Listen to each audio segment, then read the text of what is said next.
Mathew chapter 18.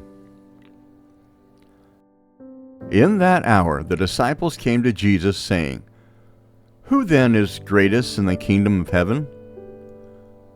Jesus called a little child to himself and set him in the middle of them and said, "Most certainly I tell you, unless you turn and become as little children, you will in no way enter into the kingdom of heaven.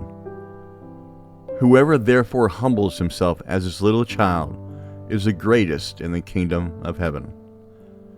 Whoever receives one such little child in my name receives me.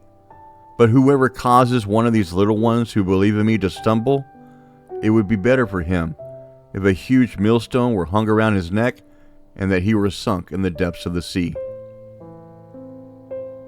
Woe to the world because of occasions of stumbling! For it must be that the occasions come, but woe to that person through whom the occasion comes. If your hand or your foot causes you to stumble, cut it off and cast it from you.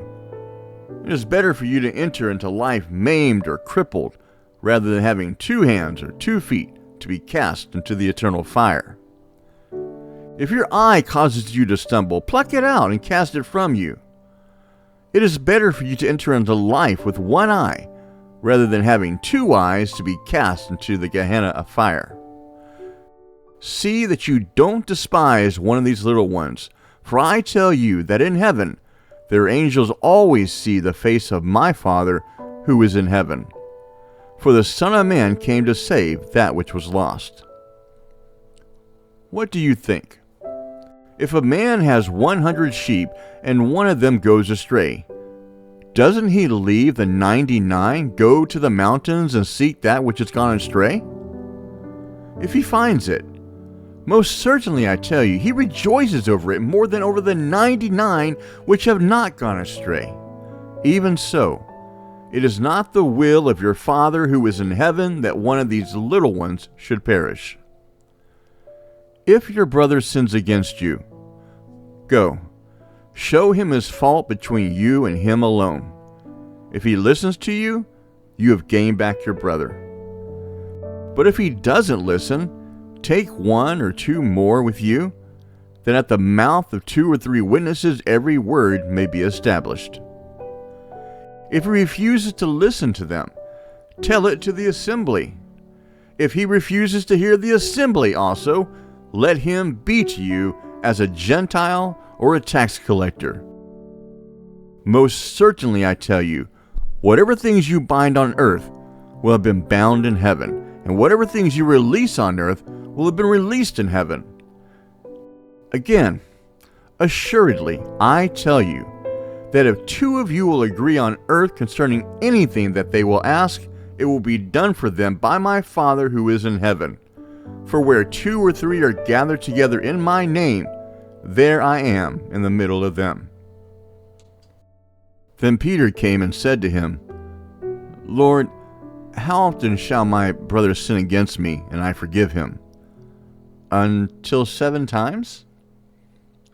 Jesus said to him, "I don't tell you until 7 times, but until 70 times 7.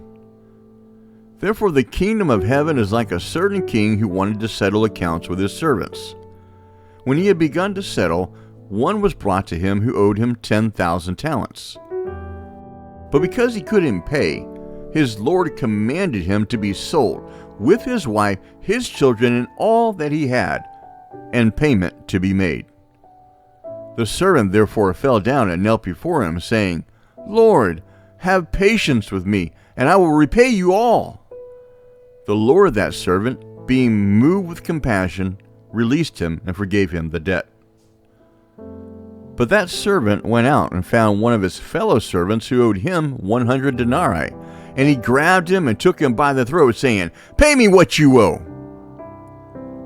So his fellow servant fell down at his feet and begged him, saying, 'Have patience with me, and I will repay you.' He would not, but went and cast him into prison until he should pay back that which was due. So when his fellow servants saw what was done, they were exceedingly sorry, and came and told their Lord all that was done. Then his Lord called him in and said to him, 'You wicked servant, I forgave you all that debt because you begged me. Shouldn't you also have had mercy on your fellow servant, even as I had mercy on you?' His Lord was angry and delivered him to the tormentors until he should pay all that was due to him. So my heavenly Father will also do to you, if you don't each forgive your brother from your hearts for his misdeeds."